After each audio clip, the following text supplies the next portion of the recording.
우리가 지난주에 회개에 합당한 열매가 중요하다 그런 얘기 했잖아요. 오늘은 우리가 회개라는 말과 회심이라는 말에 대해서 교회가 교회로서의 회심한 그러한 역할을 잘 감당하고 있느냐라고 할 때 그렇지 못한 경향이 많다라는 생각 우리가 많이 들어요. 제가 얼마 전에 책을 하나 봤는데 그 책 제목이 뭐냐면 진실로 회개했는가? 라는 이러한 제목의 책이에요. 이게 얇은 책인데 저자는 켄트 필봇이라는 사람인데 그 사람이 목회를 30년 하는 동안에 많은 회의를 느꼈어요. 왜냐하면 성도들이 그리스도인이고 세례를 받고 교회에서 봉사를 한다고 하는데 그 사람들이 자기가 다시 돌이켜서 성경적으로 보니까 회심한 그리스도인이라고 말하기가 힘들었다라는 거예요. 그러면서 교회도 막 떠나고 그런 일들을 많이 봤다라는 거예요. 그 중에서 네 사람만 짧게 제가 말씀을 드리려고 그래요. 여기에 이제 존이라는 남자 성도가 있었는데 그 사람은 12살에 교회 수련회 가서 예수님을 영접했어요. 그리고 세례를 받고 이제 세례교인으로 기독교인이 됐죠. 크리스찬이 된 거예요. 그리고 세례를 받고 그 다음 주부터 교회에 일주일에 2번 이상씩 참여한 거예요. 주일만 간 게 아니라 교회 예를 들면 수요예배나 아니면 교회에 다른 모임이 있거나 하면 2번 이상씩 꼬박꼬박 그렇게 참여했어요. 언제까지? 결혼하고 나서까지 그렇게 했다라는 거예요. 그리고 결혼하고 나서도 아내랑 꾸준히 교회를 다녔어요. 어느 정도 열심히 다녔냐면 내가 목회길을 가야 되지 않을까? 그만큼 봉사와 열정이 있었고 사람들을 섬기는 일에 있어서 열정이 있었어요. 그런데 그 사람이 언젠가부턴가 기독교에 대한 교회에 대한 실증을 느껴서 결국은 교회를 떠났어요. 그 다음에 마이크라는 또 한 남자가 있었는데 이 친구는 5살 때 침례를 받고 6살부터 주일학교 성가대에서 봉사했어요. 9살인데도 말씀을 전했대요. 근데 17세 때는 이슬람으로 개종했더라는 거예요. 17살 때까지 5살부터 17살 때까지 예수님 믿었던 게 진짜 내가 믿은 거 맞냐? 난 예수님 믿었다. 그렇게 얘기를 했다라는 거예요. 그 다음에 쉘이라는 여자는 결혼 후에 실패했어요. 주위 친구들이 그러지 말고 너 예수님을 믿어라. 신앙생활을 해라. 그래서 교회를 인도했어요. 그래서 은혜를 받고 헌신적인 그리스도의 삶을 시작했어요.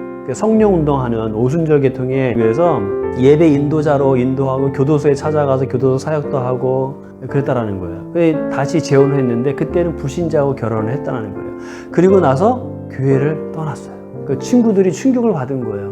그렇게 열심히 교회에서 찬양 인도하고 봉사활동 다니고 그랬던 사람이 앞에 있는 사람이랑 재혼하고 나서 교회를 떠난 거예요. 그 다음에 글래디스라는 여자는 예수님이 나를 위해서 십자가에 대신 죽고 또 사흘 만에 부활하시고 장차 예수님이 오셔서 나를 천국으로 인도할 거라는 그러한 신앙까지 굳건하게 믿었던 사람인 거예요. 이 친구가 대학에 가서 공부하면서 진화론을 배우고 막 그러다 보니까 마음이 흔들리기 시작한 거예요. 그래서 그쪽에 빠져들어서 동양 종교에 심취해서 그 교회를 막 공부하고 그러다가 또 다시 아니야 기독교가 맞는 것 같아 그래서 기독교에 대한 서적을 막 보고 그래서 다시 기독교가 참된 종교야 그리고 또 여기 와서 고백하고 그러다가 또 마음이 또 뭔가 딱 정리가 되지 않으니까 기독교 계통의 사이비 종교들의 또 그 말이 또 맞는 것 같아요. 그러니까 거기도 갔다가 기존의 기독교에도 다니다가 그러다가 왔다 갔다 하다가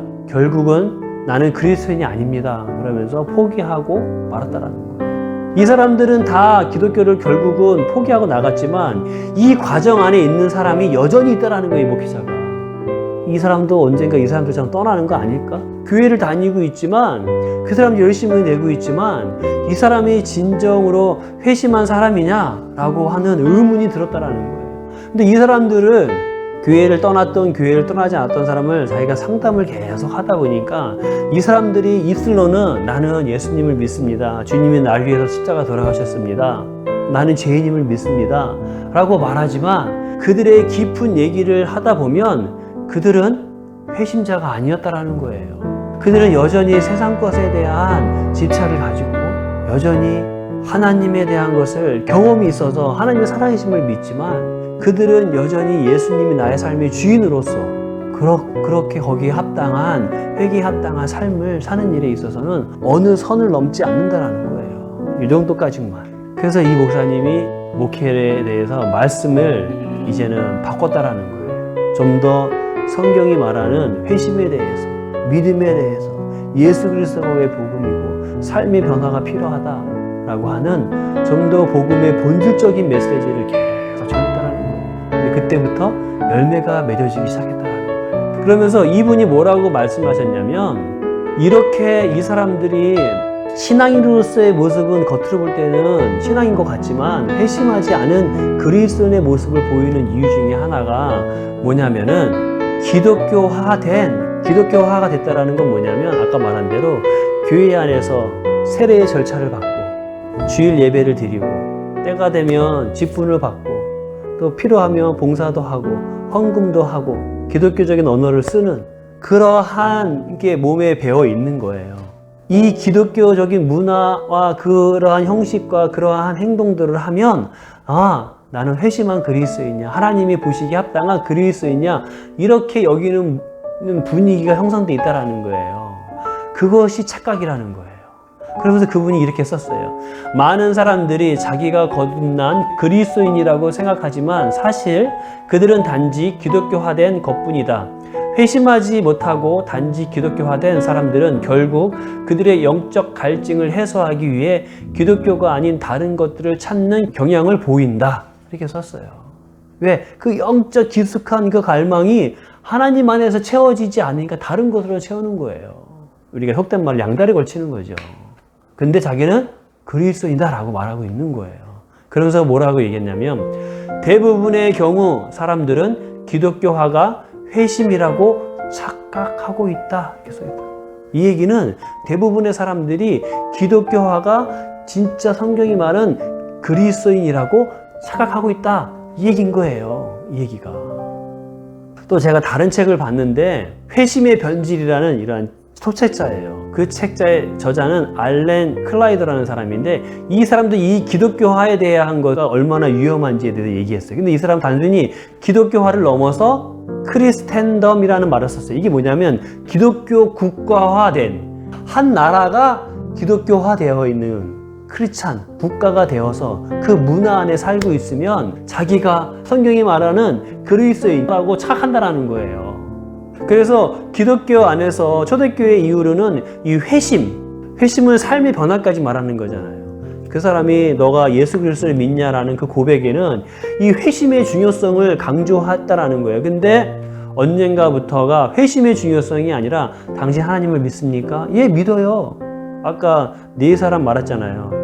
존, 마이클, 셰리, 클레이더 다 예수님에 대한 체험이 있고 예수님에 대한 믿음이 있기 때문에 열심히 기독교화 문화 안에서 살았잖아요. 그러한 그분에 대한 믿음, 그 회개가 약화되고 그 믿음의 고백, 신앙적인 믿음이 크리스찬에 대한 전적인 조건으로 받아들이기 시작했다는 거예요. 그때가 언제냐?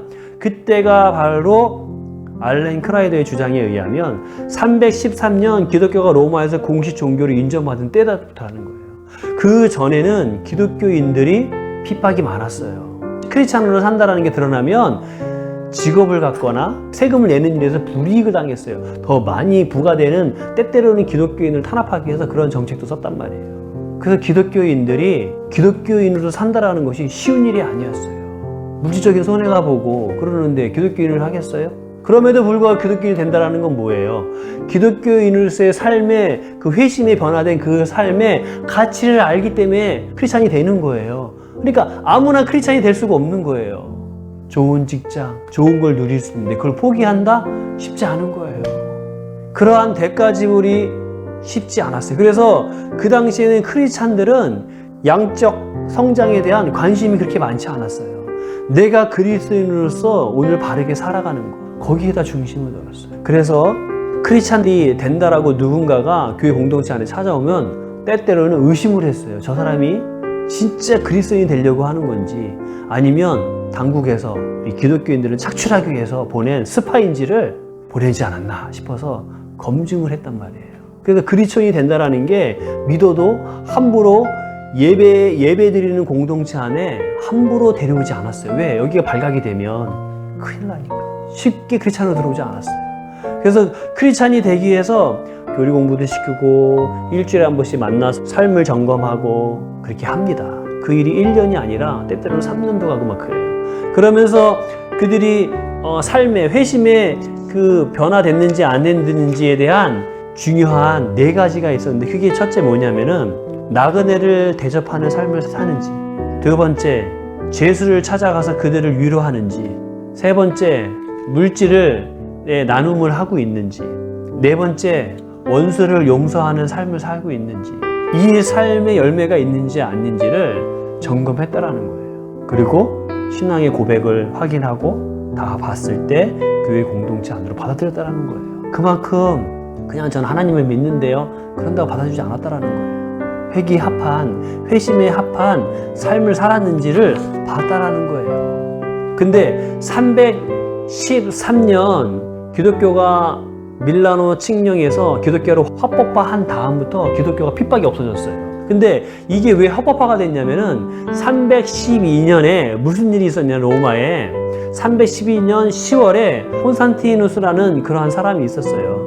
그 사람이 로마의 한 변두리에서 전쟁을 하게 됐어요. 근데 그 사람이 전쟁을 임하기 전에 그 전날 꿈을 꿨어요. 무슨 꿈을 꿨냐면은 그 꿈상에서 너는 네 병사들의 방패에 그 십자가를 그리고 전쟁에 임해라. 그러면 너희가 승리할 거다. 그리고 실제로 그 전쟁에서 이기게 되고 이 사람이 황제의 자리에 오르게 됩니다. 이 사람이 그렇게 그 전쟁에 승리하고 나서 그 다음에 313년에 기독교를 공식 인정해요. 그래서 기독교가 더 이상 핍박이 없어집니다. 그리고 그 사람이 그렇게 한 것 때문에 그 이후에 이 사람이 그 황제뿐만 아니라 그 후계자들까지도 기독교에 대한 아주 호의적인 정책을 시작합니다. 그래서 340년쯤 됐을 때는 무슨 일이 있냐면 공적 의무에 대한 혜택을 주고 기독교인들한테, 그 다음에 공무원에 승진하기 위해서 기독교인이 되면 공무원 승진에 유리하게 해줘요. 그리고 392년에 와서는 기독교 외에 이교주의, 기독교 외에 다른 종교들이 있었을 거 아닙니까? 그 종교들의 공식적인 예배를 불법화하고, 그 다음에 거기에 예배드리는 사람, 거기란 종교를 가진 사람에게는 이 제국의 기득권의 자리에 오르는 일에 있어서 제재를 가해요. 그러니까 기독교인들이 출세의 길을 열어주는 거죠. 당신 종교가 뭐야? 기독교? 그러면 거기에 혜택을 주는 거예요. 예전에 어땠습니까? 당신 기독교야? 그럼 이 직장 올 수 없어. 세금 더 부과하고 막. 그렇게 억압을 받다가 기독교인이 더 이제는 출세의 길이 열리기 시작한 거예요. 그러면 사람들이 무슨 일이 생기죠? 귀족이고 권력 있는 사람들이 교회로 올까요, 안 올까요? 출세의 길이 열리는 길인데 교회에 오겠죠. 그래서 교회에 점점 귀족, 돈 있는 사람, 부한 사람, 권력 있는 사람들이 더 교회에 많아지기 시작하고 교회 안에서의 그 혜택을 누리기 시작한 거예요. 그러다 보니까 교회가 힘이 강해졌어요. 돈이 많아졌어요. 그리고 교회 안에 들어와 있는 그러한 사람들의 교회 안에서 입지가 커진 거예요. 그러다 보니까 교회에서는 그런 사람들을 받아들일 때 예전처럼 회심의 기준을 강하게 둘 수 있겠어요, 없겠어요? 두기가 힘든 거예요. 그래서 한편으로는 예전에 회심의 중요성을 강조하는 그러한 교회들이 있는가 하면 이들이 우리 교회가 큰 활동을 하는데 얼마나 도움이 됩니까? 그러니까 받아들여야 한다. 그러면서 점점 회심이 약화되고 예수님에 대한, 하나님에 대한 믿습니까? 네, 믿습니다. 그래서 절차를 약화시키고 그러한 일들이 점점 많아진 거예요. 그러면서 동시에 이 콘스탄티누스라는 이 황제도 이 사람이 312년 그러한 체험을 한 뒤로부터 하나님을 향한 믿음이 있었을까요, 없었을까요? 있었어요. 그래서 그때 그 전쟁을 기념하면서 결정적인 역할을 했지 않습니까? 그것을 기념하면서 항상 하나님께 감사한 표현을 했단 말이에요. 그리고 기독교적인 기초적인 공부도 사제를 통해서 공부도 했어요. 그렇지만 교회에서 원하는 그런 회심의 기준이라든지 교회 공동체에 들어오면 거기서 요구하는 것이 있지 않습니까? 그러한 것에 대해서는 마음이 꺼렸어요. 왜? 자기가 황제로서 아직은 이 권력을 누리고 또 정치적인 일을 하다 보면 사람을 죽이는 일을 하게 안 해요. 하게 되지 않습니까? 근데 그 일을 교회에서는 살인을 함부로 하지 말라고 하니까 이 사람이 교회에 대한 호의 정책을 피고 교회가 활동할 수 있도록 다 열어줬지만 본인은 진정으로 교회가 원하는 회심의 자리로서는 나아가지 않았어요.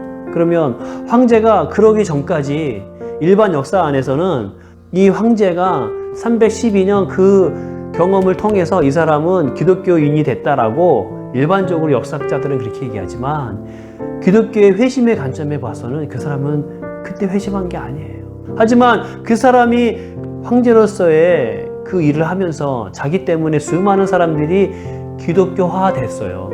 그렇지만 자기가 회심하지 않은 것처럼 그들도 회심하지 않고 교회의 일원이 되었단 말이에요. 그러니 교회 안에 회심하지 않은 그리스도인들, 정치인들, 권력인들이 많이 있으니 결국은 어떻게 됩니까? 결국은 이 교회가 중세로 가면 갈수록 더 교회가 시간이 지나가면 갈수록 교회가 변질되기 시작합니다. 얼마나 변질됐냐면 사제, 지금으로 하면 목회자 같은 사제를 돈 주고 삽니다. 그리고 교회 건축을 위해서 면죄부라는 걸 팔죠. 그때는 연옥이라는 교리를 만들어가지고 우리 아들이 우리 남편이 가만히 보니까 예수님을 잘 안 믿고 죽은 것 같아. 자기가 봐도 천국에 못 갈 것 같아.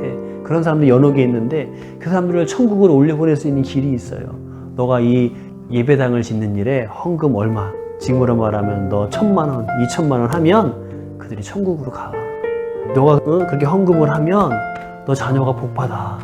말하자면 그런 거예요. 그 사람들이 자기 복받기 위해서 지금 돈도 없지만 지금 내가 이 땅 안에서 잘 못한 거 내 자녀들은 복받기 원하고 자기도 혹시 만약에 천국을 못 가면 바로 천국 갈 수 있도록 자기를 위해서라도 면죄부를 죄를 묘하는 그것을 그 종이 한 장이 뭐라고 그것을 사기 위해서 헌금을 하고 그렇게 걷어들이고 막 그랬단 말입니다. 그런데 보세요. 지금 이 교회가 우리가 1980년대 그 전에는 한국 교회가 되게 가난했어요. 그래서 그 당시에도 물론 학습 세례는 교육이 있었습니다. 하지만 똑같은 교육이 80년대 이후랑 전이랑 다릅니다. 똑같은 교육이 왜 어떻게 다르냐? 그 당시에는 교회를 다닌다고 하면 그래도 교회를 가. 교회에 다니는 사람은 달라. 그랬단 말이에요. 그리고 목사님들도 되게 가난하면서 교회 목회를 위해서 헌신하는 그런 모습들이 있었지 않습니까? 교인들이 다른 거예요. 똑같이 학습 세례를 받아도 교인이 된다는 마음가짐이 달라요. 근데 80년대 이후로 그러다가 막 경제가 부흥하면서 교회에 돈이 많아지고 그러다 보니까 어떻게 해요? 건축을 하기 시작했습니다. 건축이 나쁜 건 아니죠. 근데 그때 성전 건축 그러면서 사실 성전 건축이라는 건 맞지가 않습니다. 왜? 예수님이 본인이 성전이에요. 우리가 성전이에요. 예배당 건축이라고 해야지 맡겨질 수 있죠. 더 이상의 성전은 건축으로서 남아있지 않습니다. 성전 건축해가지고 헌금을 막 하고 막 작정 헌금 1,000만 원, 2,000만 원 해가지고 막 특별히 불러서 복 받으라고 안수기도 해주고 그러면 자기가 더 복 받는다고 생각하고 그때부터 교회 안에 물질이 많아지고 교회 안에 정치인들이 많아지고 교회 안에 고위직 사람들이 많아지니까 교회 안에서 그 사람들의 도움을 받기 쉽고 교회는 또 그 사람들 때문에 교회 활동하기가 좋아졌고 서로가 서로에게 이윤이 얽히기 시작했습니다. 그러니까 많은 사람들이 교회에 들어오면서 학습 세례 기준이 그냥 교육받고 당신 예수 그리스도임을 당신 죄인임을 믿습니까? 네. 예수 그리스도가 동정녀 마리아에게 성령으로 잉태된 것을 믿습니까? 네. 당신의 죄를 위해서 예수께서 십자가에 대신 죽으시고 사흘 만에 부활하셨음을 믿습니까? 네. 이제 당신은 예수 그리스도의 주인으로 받아들였습니까? 네. 교인이 되는 거예요. 이 간단한 4가지 질문에 대한 학습과 세례와 교회에 필요한 몇 가지 교육을 받으면 교인이 되는 거예요. 그러면 교회 헌금 잘하고 봉사활동 잘하면 집사되고 권사되고 장로가 되는 거예요. 언제하고 똑같아요? 313년 이후에 교회가 회심의 기준이 약화되고 예수님에 대한 저 믿습니다. 그러면 그것으로 세례 베풀고 교인이 되고 때가 되면 직분을 주는 거 똑같지 않습니까? 면죄부 파는 것처럼 교회에 직분을 세울 때 행사가 필요하고 또 직분을 받는 분들이 교회의 어떠한 필요를 위해서 우리가 직분으로서 이 직분은 봉사 직분이잖아요. 우리가 봉사를 하기 위해서 우리 교회에 필요하니까 우리가 이 직분 받은 거 감사함으로 교회에 필요한 거 우리가 좀 세웁시다. 뭐 그래서 조금씩 뭐 이렇게 모아서 헌금할 수는 있죠. 근데 그 도가 넘어서 막 장로는 몇 천만 원, 권사는 몇 천만 원. 그게 말이 됩니까, 그게. 아까 우리가 4명의 사람들을 얘기했잖아요. 그 4명의 사람들이 예수 그리스도에 대한 살아계심을 경험을 했어요. 체험을 했단 말이에요. 그걸 믿었단 말이에요. 그렇지 않습니까? 근데 그는 진정한 회심한 것 같지 않다라고 아까 목회자가 얘기했잖아요. 콘스탄티누스가 방패를 들고 가라서 그걸 경험했어요. 하나님을 체험했어요? 안 했어요? 했잖아요. 그래서 기독교를 국교화시키고 기독교가 더 번성할 수 있도록 많은 정책을 하고 그 후세들도 그렇게 했단 말이에요. 하나님을 믿었기 때문에 한 거란 말이에요. 근데 회심을 하지 않았단 말이에요. 믿음의 한 요소가 하나님의 살아계심을 믿는 거예요. 근데 성경이 말하는 믿음은 하나님의 살아계심만을 말하는 믿음을 말하지 않아요. 믿음은 회심이 동반되어서 삶의 주인으로서 그 삶을 의탁하는 그 믿음의 다른 면이 있단 말이에요. 야고보서에 보면 귀신들도 하나님을 믿고 떠느니라고 얘기했단 말이에요. 그러면 그 귀신은, 그 마귀는 하나님을 믿는 거예요, 안 믿는 거예요? 믿는 거죠. 믿기 때문에 두려워한단 말이에요, 하나님을. 이 사람도 하나님을 믿기 때문에 그렇게 기독교를 밀어준 거라고요. 그래서 믿음은 그 부분만을 믿음이라고 말하면 안 돼요. 성경에서 말하는. 그래서 회심이 중요한 거예요. 내 삶의 주인이 완전히 하나님께로 바뀌어서 그러고 믿는 믿음과 양다리 걸치면서 하나님의 살아계심을 믿어야 하고 믿는 거하고는 다른 거예요. 어려움이 오면 이 어려움을 해결하기 위해서 하나님께 나아가는 것이 아니라 다른 것을 찾다가 그것이 내 어려움을 도와준다 생각하면 어떻게 해요? 하나님을 버리고 그걸로 가는 거예요. 오늘 본문에 그런 말이 나와요. 요한이 뭐라고 얘기합니까? 세례를 베풀 때 회개하라. 회개의 세례를 베푼 거예요. 그때 사람들이 막 찾아오지 않습니까? 그때 뭐라고 해요? 독사의 자식들아 라고 해서 뭐라고 얘기합니까? 장차올 진노를 어떻게 피할 수 있겠느냐. 이게 누구한테 얘기하는 거냐면 하나님을 믿는다고 하는 사람들. 마태복음에는 거기엔 정확하게 바리새인들이라고 이렇게 나와요. 어떻게 너희가 회개에 합당한 열매를 맺지 않으면서 속으로 아브라함이 우리 조상이라고 말하냐. 그렇게 말하지 마. 하나님의 진노를 피할 수 없어. 지금으로 얘기하면 뭐예요? 너 그런 직분을 갖고 진정한 회개 열매가 없는데 나 천국 갈 수 있어. 나 하나님 앞에 지금 봉사활동 이렇게 하고 있어. 그렇게 여기는 거 하나님의 진노를 피할 수 없어. 신앙생활을 그렇게 생각하면 안 돼. 하나님이 다 보고 계셔. 지금 세례 요한이 그렇게 말해주고 있는 겁니다. 교회라는 공동체는 공동체가 있기 때문에 조직이 필요해요. 그건 예루살렘 교회도 조직이 있었어요. 사도들이 있었고 선지자들이 있었고 거기서도 총회가 있었지 않습니까? 지금 말하면 당회가 있고 총회가 있고 다 필요해요, 교회 조직이.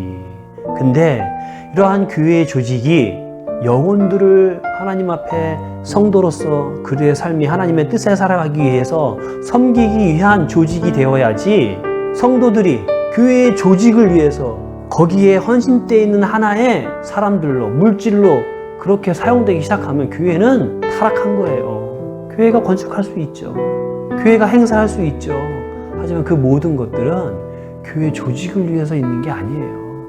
그 성도들, 하나님의 양들을 잘 먹이고 하나님의 뜻대로 살아가기 위해서 그게 필요한 거예요. 그래서 우리가 지난주에 말씀하신 것처럼 하나님은 우리에게 하나님이 배고파서 양들을 갖고 오라 그러는 게 아니지 않습니까?